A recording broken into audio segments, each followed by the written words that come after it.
The morning sun cast long shadows across the red dirt of New Seoul Colony as Sergeant Taemin Kim checked his rifle and started his patrol route along the eastern perimeter fence. The colony was quiet at this hour, with most people still sleeping, in their metal homes that looked like boxes scattered across the alien landscape, and Taemin liked these early morning walks because they gave him time to think about his dead wife and daughter who had died 3 years ago when raiders attacked. His previous posting, he was thinking about how his little girl used to make him breakfast every morning when he heard a sound that made his blood freeze. It was a roar, but not like anything he had heard before, and it came from the rocky hills beyond. The fence where nothing was supposed to live except small desert creatures that ate bugs. Eamon grabbed his communicator to call for backup, but then he heard something else that stopped him. Cold, it was crying. Not human crying, but something that sounded desperate and scared, and it was coming from the same direction as the roar.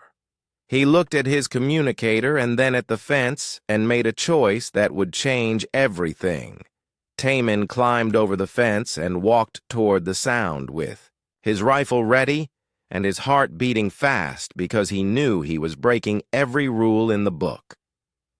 The crying got louder as he walked up a small hill covered with purple rocks that looked like broken glass, and when he reached the top, he saw something that made him stop breathing. There was a creature lying on the ground that was bigger than any human he had ever seen, and it was covered in dark green scales that reflected the sunlight like armor.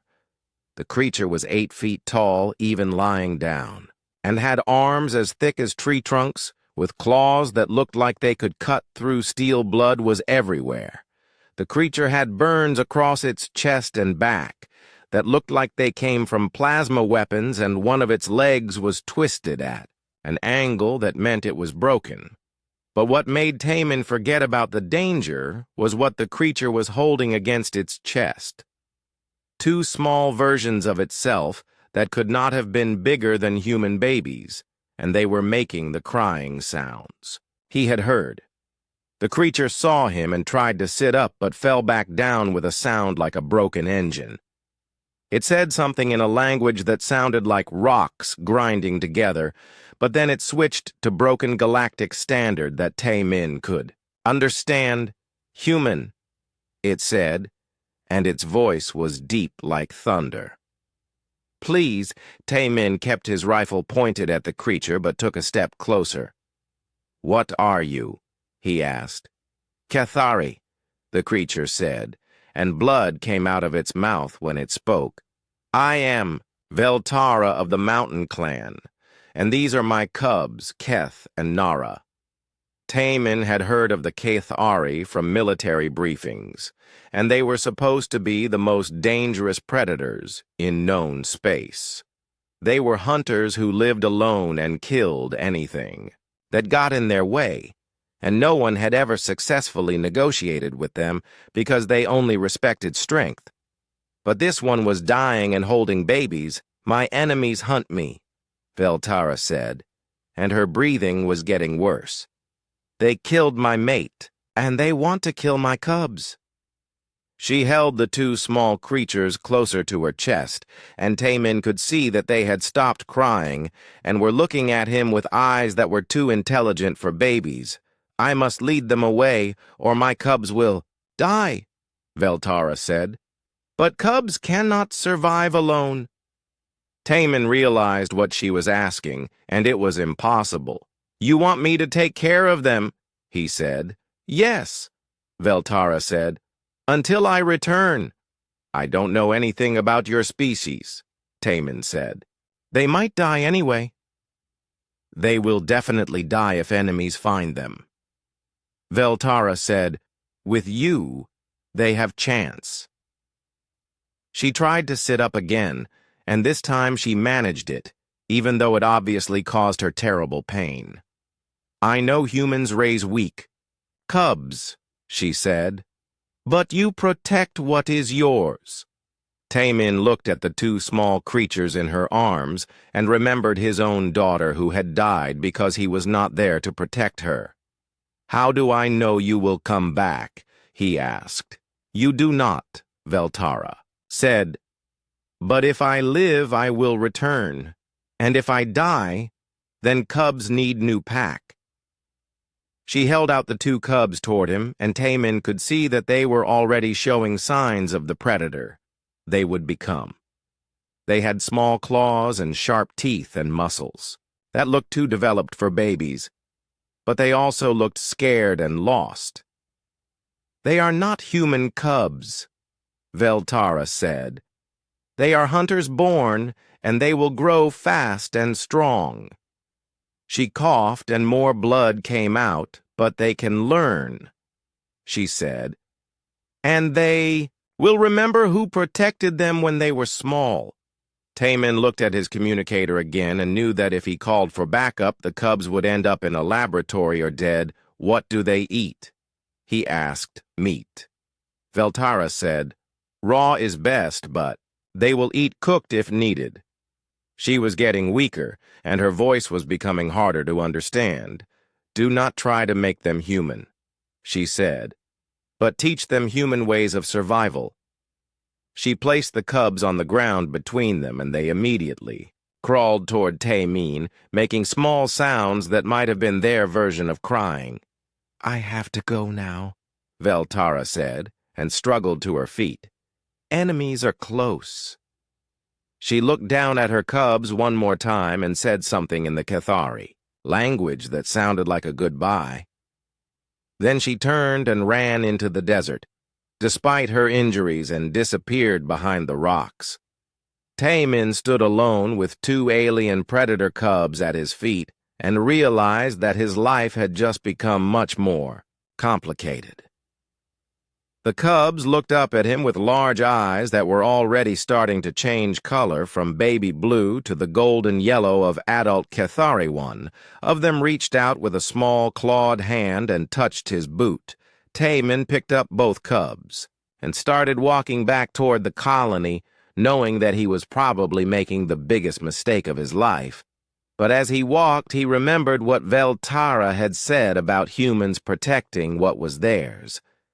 And somehow, these two small predators were his now.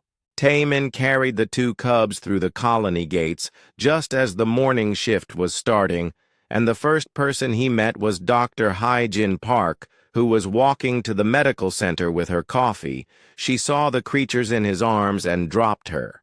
"Cup, Taemin, what are those?" she asked, and took a step back. "Cathari cubs," he said. "And they need help." Hyejin had been a xenobiologist before she became the colony doctor, and she knew exactly how dangerous Cathari were supposed to be. "Are you insane?" she said. "Those things will kill us all when they grow up." "Maybe," Taemin said. "But right now they are just babies who need food and shelter." He held out the cubs, and Hyejin could see that they were looking at her with curious eyes instead of aggressive ones. "Where is their mother?" she asked. "Gone," Taemin said, "and she might not come back." Hyejin looked at the cubs again, and her doctor instincts kicked in because she could see that they were dehydrated and probably hungry. "Bring them to the medical center," she said. "But if they try to bite anyone, I am sedating them." The medical center was small but clean, and Hyejin had Taemin put the cubs on an examination table while she got her scanners. The cubs stayed close together and watched everything with intelligent eyes that tracked every movement in the room. "They are definitely Cathari," Hyejin said after running her scans. "About 2 weeks old based on bone development." She pulled up data files on her computer and frowned at what she found. "According to this, they should already be in combat training," she said. "Cathari cubs are thrown into survival trials almost immediately after birth." "Well, these ones are not going to be," Taemin said. "They are going to be raised properly." Heijin looked at him like he had lost his mind. Taemin. These are apex predators, she said. They are genetically programmed to hunt and kill. So are humans in some ways, Taemin said, but we learn to control those instincts. The cubs were getting restless and started making small crying sounds again. They are hungry. Hyejin said, I can synthesize some basic nutrients, but I have no idea what Cathari cubs actually eat. Their mother said meat. Taemin said raw if possible. Hyejin went to the food storage unit and found some fresh protein that was meant for human consumption.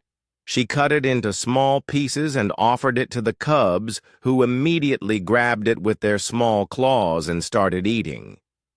They ate like they were starving and made happy sounds while they chewed. They have very sharp teeth for babies, Hyejin observed, and look at those claws. The claws were indeed impressive for such small creatures, and they looked like they could already do serious damage, but the cubs were using them carefully and did not seem aggressive. When they finished eating, they curled up together on the examination table and went to sleep. What are you going to do with them? Hyejin asked. Raise them, Taemin said, until their mother comes back.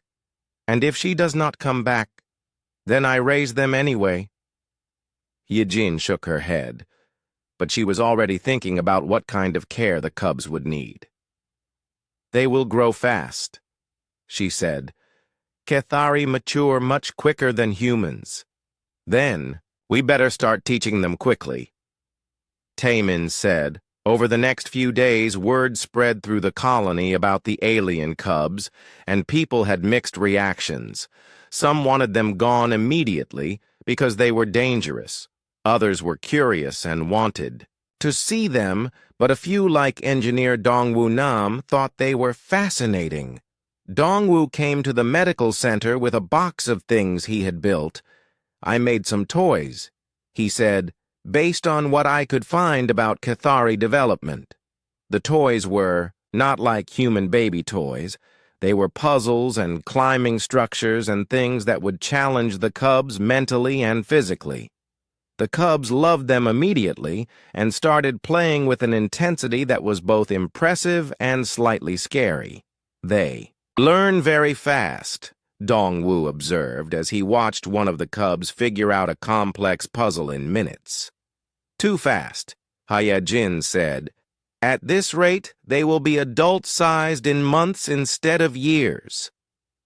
Teacher Young-soo Lee heard about the cubs and asked, if he could help with their education, they need to learn language, he said, and basic social skills if they are going to live among humans.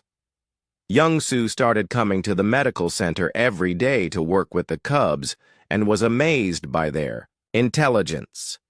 They picked up Galactic Standard faster than most human children learned their native language. Within 2 weeks, they could understand simple commands, and within a month, they were speaking in broken sentences. Taemin father, the male. Cub said one day, pointing at the sergeant. Kath his name, he said, pointing at himself. The female cub was quieter but equally smart. Nara wants food, she said when she was hungry. Nara likes Hyejin doctor, she said when Dr. Park checked on them. The cubs were growing visibly larger every day, and their predator instincts were becoming more obvious. They could move faster than human eyes could follow, and their reflexes were incredible. But they were also learning human concepts that no Cathari had ever learned. When Chef Mi Young Cho brought them specially prepared food, they said thank you. When other children in the colony came to see them, they played gently instead of attacking. When they accidentally broke something, they looked sorry and tried to fix it. This is not normal Cathari behavior, Hyejin told Taemin after observing them for several weeks. Maybe that is a good thing, Taemin said. The cubs had formed strong attachments to several humans in the colony. They followed Taemin everywhere and called him father. They liked Dr. Park and Engineer Nam and Teacher Lee, but they were especially gentle with the human children who came to play with them. Subin was a 10-year-old girl who lived near Taemin, and she became their favorite playmate. The cubs would modify their games so that Subin could participate even though she was much smaller and weaker than them. They protect me, Subin told her parents. When we play chase, they make sure I do not fall down. This was completely opposite to everything that was known about Cathari behavior adult. Cathari barely tolerated weakness in their own species and actively eliminated it in others. But these cubs seem to have learned the human concept of protecting those who needed protection. They are becoming something new, Hyejin told Taemin. Not fully Cathari and not human, but something in between. Maybe that is exactly what the galaxy needs, Taemin said as he watched Keth carefully help Subin climb a structure that was too tall for her. Maybe it is time for predators to learn a better way to be strong. 3 months had passed since Taemin found the cubs, and they had grown into something that would have shocked any Cathari who saw them. Keth was now 4 feet tall with muscles that could bend metal and claws that could cut through ship hull. But he spent his mornings helping Teacher Lee organize classroom supplies for the human children. Nara had grown just as large and fast, but she could be found most afternoons in the medical center watching Dr. Park work and asking questions about healing instead of hunting. The cubs had learned to speak Galactic Standard perfectly and were now learning Korean from Taemin, who had started teaching them about his home planet. "Why do humans have families?" Keth asked one evening as they sat outside watching the sunset. "Because we are stronger together," Taemin explained. "One human alone is weak, but humans working together can do amazing things." "Cathari are strong alone," Nara said, but she sounded uncertain. "Maybe."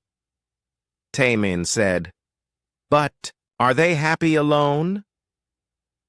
The cubs thought about this question for a long time, because happiness was not a concept that existed in traditional Cathari culture.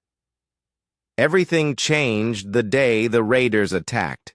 It started with alarms screaming across the colony and emergency broadcasts telling everyone to get to the shelters immediately. Unknown ships approaching fast. The voice said, "All civilians to emergency positions." Taemin grabbed his rifle and headed for the defense perimeter, while the cubs followed close behind. "You two need to get to the shelters with the other children," he told them. "We are not children," Keth said, and his voice had the deep rumble of an adult Cathari, even though he was still growing. "We are hunters," Nara added, "and this is our pack territory." Before Taemin could argue, the first raider ships screamed overhead and started dropping armed soldiers. The attack was coordinated and brutal, with enemies landing at 3 different points around the colony. Taemin knew immediately that the colony defenders were outnumbered and would not be able to hold all positions. That was when Keth did something that no normal Cathari would ever do. Instead of charging into battle to prove his strength, he started organizing the human children. "Subin, take the small ones to Tunnel 7, he commanded in a voice that expected to be obeyed. "Jeho and Minsu, you watch the tunnel entrance and signal if enemies approach. Everyone else follow evacuation plan but use Route 3 instead of Route 1 because enemies landed near Route 1. The children listened to him immediately because even though he looked like a dangerous alien predator, he had spent months playing with them and protecting them. Subin gathered the youngest children and started leading them toward the tunnels while the older ones took positions as lookouts. Meanwhile, Nara had gone to the medical center where Dr. Park was trying to set up emergency treatment for the wounded, who were already being brought in. Doctor needs help, Nara announced to the other humans in the area. I can carry heavy things and my claws can cut bandages very precisely. She started helping with medical preparations, but kept her enhanced senses focused on the surrounding area. When the first wave of raiders broke through the perimeter and headed toward the medical center, Nara was ready. She met them at the door, and what happened next was both beautiful and terrifying. Nara moved like the apex predator she was born to be, but instead of killing for dominance, she killed to protect. Her claws found vital points with surgical precision, and her speed made her almost impossible to hit. But every move she made was calculated to protect the wounded humans. Behind her, instead of to show off her own power, the raiders had never faced anything like her, and they retreated quickly. Meanwhile, Keth had finished evacuating the children and joined the main defense line where he found the human soldiers struggling to coordinate their response. Enemy pattern is three-pronged attack, he told Tae-min. They want us to spread thin. What do you suggest? Tae-min asked. Concentrate force at point 2 and let them take points 1 and 3 temporarily. That goes against basic defensive strategy. One of the other soldiers said, Basic strategy assumes equal forces. Keth replied, But enemies are stronger, so we must be smarter. He was right, and Tae-min knew it. They pulled most defenders back to point 2 and managed to stop the main enemy advance.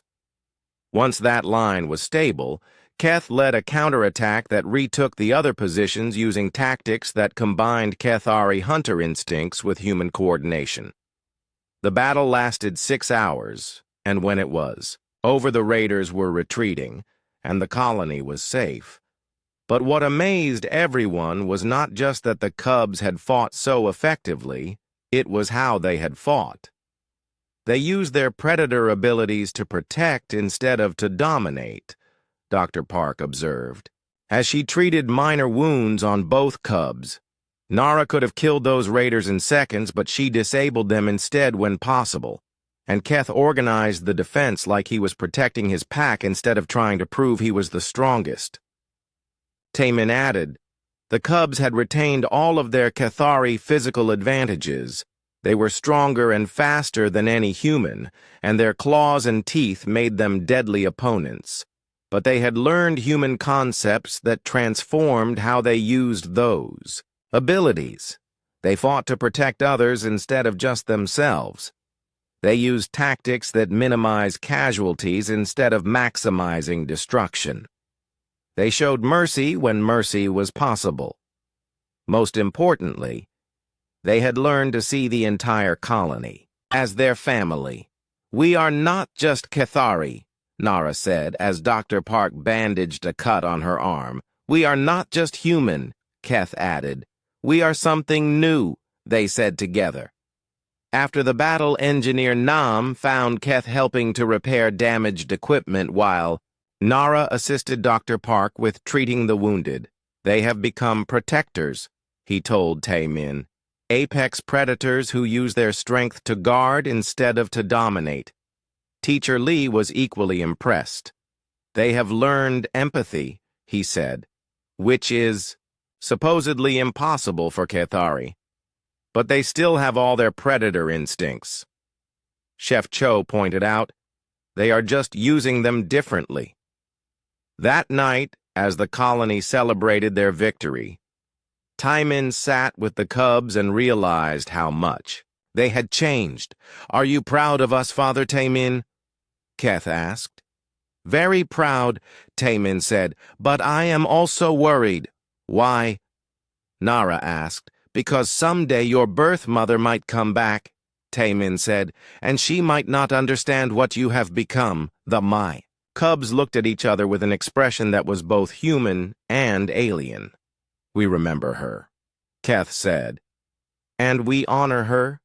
But this is our pack now, Nara added. These are our people to protect.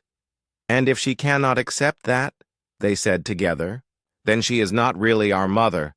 Taemin hoped they would never have to make that choice, but deep in his heart he knew that someday they would. Veltara returned on a morning that started like any other, with Keth helping the younger children with their morning exercises, and Nara working in the medical garden that Dr. Park had taught her to maintain. Taemin was reviewing supply reports when the perimeter sensors detected a single figure approaching the colony gates. The figure was 8 feet tall and moved with the fluid grace of an apex predator. It was Veltara, and she looked different than when she had left. Her wounds had healed, but left scars across her scales that told stories of battles fought and won. Her eyes were harder, and her posture spoke of someone who had killed to survive. She stopped at the colony gates and waited. Taemin met her there with his rifle ready, but not aimed because he was not sure if she was friend or enemy. "Now I have returned for my cubs," she said in Galactic Standard. "That was much better than before. They are here," Taemin said, "but they have changed." "All cubs change as they grow," Veltara said. "Where are they?" Before Taemin could answer, Keth and Nara came running from different parts of the colony. They had sensed their birth mother before anyone else had noticed her arrival. "Mother," Keth said, and his voice held respect but not submission. "You are alive," Nara added, and there was joy in her voice, but also something else. Veltara looked at her cubs and was shocked by what she saw. They had grown larger than she had expected, and their muscles showed the kind of development that came from regular combat. But there were things about them that confused her. Their claws were clean instead of stained with blood. Their posture was alert, but not aggressive. Most disturbing of all, they smelled like humans. "You have grown strong," she said carefully. "But you smell of weakness." "We smell of family," Keth corrected, and his tone was respectful, but firm. Veltara walked closer and examined her cubs with the critical eye of a Kethari matriarch. "Your reflexes are good," she said after watching them. "Move! Your intelligence is developed, but you have been corrupted by human softness." She turned to Taemin with an expression that was pure predator. "What have you done to my cubs?" she demanded. "I have raised them." Taemin said, "As I promised."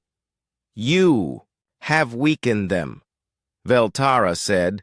"They should be covered in scars from combat trials. They should know only strength and the hunt. We know strength," Nara said quietly. "We know the hunt," Keth added. "But we also know protection and healing and cooperation." They said together. Veltara stared at them with growing anger. "These are human concepts," she said. "Kethari do not cooperate. Kethari do not heal. Kethari take what they want and kill what opposes them." "Is that why your mate is dead?" Nara asked, and her voice was calm, but her words cut deep. Veltara went very still and her claws extended. "Do not speak of things you do not understand, cub," she said. "I understand that cooperation might have saved him." Nara replied, "I understand that a pack fights better than individuals. And I understand that healing the wounded makes everyone stronger." Veltara looked around the colony and saw humans watching from doorways and windows. She could smell their fear, but also something else: loyalty. These humans were not afraid of her cubs. They were protective of them. "You will come with me now," she told the cubs. "We cannot," Keth said. "Cannot or will not?" Veltara asked. "Will not," both cubs said at the same time. "This is our pack," Nara explained. "These are our people," Keth added, "and we will not abandon them." Veltara felt rage building in her chest, because no Cathari cub had ever defied a parent so completely. "I am your mother," she said, and her voice was deadly quiet. "You are our birth mother." Keth said, "And we honor that. But Tamin is our father who raised us." Nara added, "And this colony is our territory to protect." Veltara looked at Tamin and saw something in his expression that she recognized. It was the look of a parent protecting their young. "You have poisoned them against their own nature," she said. "I have taught them a better way to be strong," Tamin replied. "There is no better way," Veltara snarled. "Strength is strength and weakness is death." "Then prove it," Tamin said, and Veltara was surprised by his challenge. "Prove that your way is stronger." "You challenge me, human?" Veltara asked, and there was disbelief in her voice. "I challenge your ideas," Tamin said. "If Cathari strength is superior, then you should be able to defeat one weak human easily. If you win, you can take your cubs and leave. If I win, they stay, and you accept that there might be another way to be strong."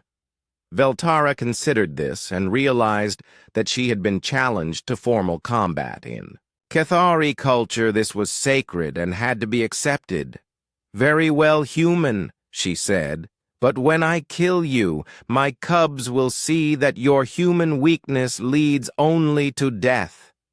"Maybe," Tamin said, "or maybe they will see something else." The entire colony gathered to watch the combat, which was set for the next morning in the central square. That night, Keth and Nara sat with Tamin as he cleaned his weapons and prepared for a fight he was unlikely to survive. "You do not have to do this, father," Nara said. "She is much stronger than you," Keth added. "I know," Tamin said, "but some things are worth fighting for even when you cannot win. Like family," the cubs said together. "Like family," Tamin agreed. The next morning dawned clear and bright, and the entire colony was gathered around the square. Veltara stood at one end looking like a killing machine. Built for war, Tamin stood at the other end looking small and fragile by comparison. Dr. Park had her medical kit ready because she knew there would be wounds to treat. The cubs stood between their birth mother and their adopted father, feeling torn between two worlds. "Begin." Engineer Nam called out, and the combat started.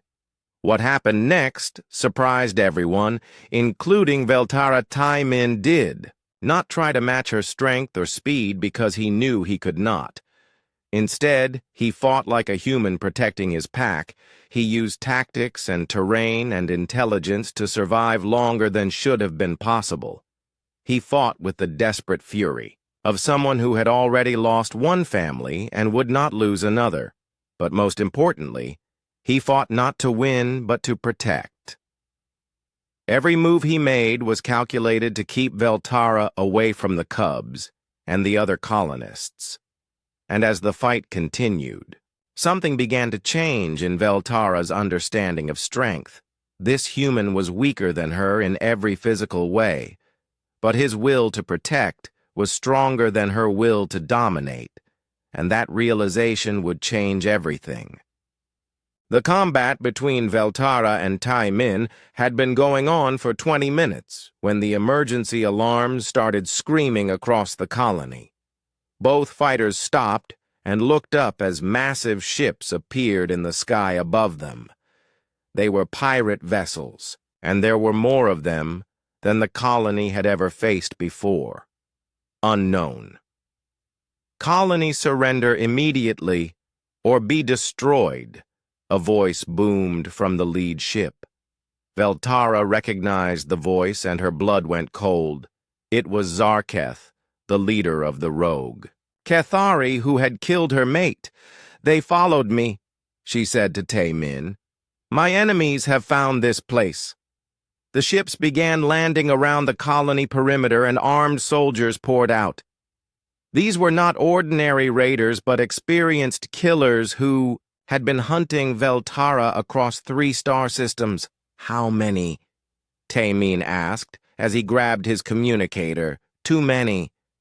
Veltara said, "Maybe 200 fighters with military-grade weapons. The colony had 50 defenders at best, and most of them were civilians with basic training. It should have been a massacre, but Veltara was about to learn something about humans that would change her understanding of everything. All civilians to emergency shelters." Taemin broadcast. "Defenders to positions. Alpha through Gamma. Colony leader? This is Sergeant Kim requesting immediate evacuation support." The response came back quickly, and it was not good. "Evacuation ships are 6 hours out." The voice said, "You need to hold until then. 6 hours against 200 professional killers was impossible." That was when Keth stepped forward. "Father Taemin," he said, "permission to coordinate defense." "You are not a soldier." Veltara said to her cub, "I am a protector." Keth replied, "And this is my pack territory." Nara moved to stand beside her brother. "We know every tunnel and hiding place in this colony," she said. "We know where the enemies will attack and how to stop them. Most importantly, we know which humans to put where to maximize our defensive strength." Veltara watched in amazement as her cubs began organizing the colony defense. Keth positioned the human soldiers not based on rank or experience, but based on their individual abilities and the tactical situation.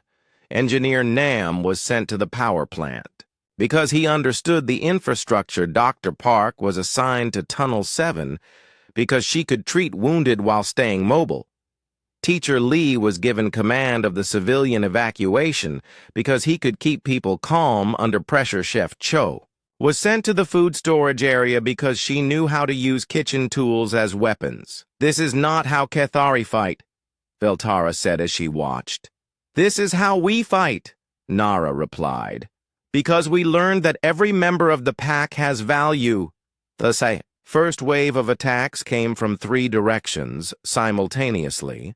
Zarketh had studied the colony layout and was using classic Kethari pack hunting tactics. But he had not expected to face opponents who combined Kethari physical abilities with human. Tactical thinking, Keth met the Eastern assault with a fury that impressed even his birth mother. He moved like the apex predator he was, but every move was calculated to protect the humans fighting beside him. When Soldier Min Ho was about to be overwhelmed, Keth appeared beside him and eliminated 3 enemies in seconds. When the defense line was about to break, Keth rallied the humans with a roar that echoed across the battlefield. Meanwhile, Nara was demonstrating something that no traditional Kethari would ever do. She was saving enemies instead of killing them. When human defenders were wounded, she used her enhanced speed to reach them before they bled to death. When enemy soldiers were disabled, but not dead, she made sure they stayed disabled. "Without executing them, why do you not kill them?" Veltara asked as she fought beside her daughter. "Because killing is only necessary when protection is impossible," Nara replied while bandaging a human soldier's arm. "And because someday they might choose to be pack instead of enemy." The battle raged for hours, and slowly Veltara began to understand what her cubs had become. They had not lost their Kethari strength and speed and hunting instincts, but they had gained something that traditional Kethari never had. They had learned to fight for others instead of just themselves. They had learned that true strength came from protecting the weak instead of eliminating them. They had learned that cooperation made everyone stronger. Most importantly, they had learned that family was not just about blood, but about choice. As the sun began to set, Zarketh himself appeared on the battlefield. He was larger than Veltara and carried weapons that could cut through ship armor. So the coward finally shows herself, he called out, and she has corrupted her own cubs with human weakness. Keth and Nara moved to flank their birth mother, but she held up a hand to stop them. "This is my fight," she said. But as she faced her mate's killer, something had changed in her understanding of combat. She no longer fought just to prove her individual strength. She fought to protect her cubs and the humans who had become their pack. The battle between Veltara and Zarketh was savage and brutal. But it ended when Zarketh made a mistake. He tried to attack the human children who were watching from a tunnel entrance. Veltara intercepted him, and her fury at this threat to innocence gave her the strength to defeat him when it was over and the surviving enemies were retreating. Veltara found herself surrounded by humans who were treating her wounds and thanking her for protecting their children. "Why do you help me?" she asked Dr. Park, who was cleaning a cut on her arm. "Because you are packed now," Dr. Park said simply. "Anyone who protects our children is family." Later that night, as the colony celebrated their victory, Veltara sat with Taemin and her cubs and tried to understand what had happened to her. "I came here to take back my cubs," she said. "But they were never really mine to take. They chose their own path." Taemin said, "A better path than the one I could have given them." Veltara looked at Keth, who was helping repair damaged buildings. She looked at Nara, who was tending to wounded. "Humans and enemies alike. They are still apex predators," she said. "But they use their strength to build instead of just to destroy. Is that so wrong?" Taemin asked. Veltara considered this question for a long time. "My species believes that strength comes from standing alone," she said. "But today I learned that strength comes from having something worth protecting." She stood up and walked over to her cubs. "I understand now," she said to them. "You have not been weakened by human contact. You have been made stronger." Keth and Nara looked at their birth mother with hope in their eyes. "Will you stay?" Nara asked. "Will you learn the human way too?" Keth added. Veltara looked around the colony at humans and Kethari working together to repair damage and care for wounded.